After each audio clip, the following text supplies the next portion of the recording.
Okay, you might be wondering who was taking the video there.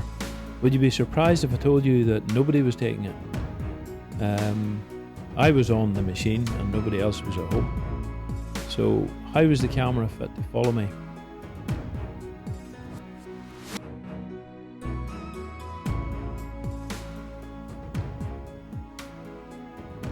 Well, it was a little autonomous drone that took the video. It has 6 functions. I don't know whether you can see them in the top.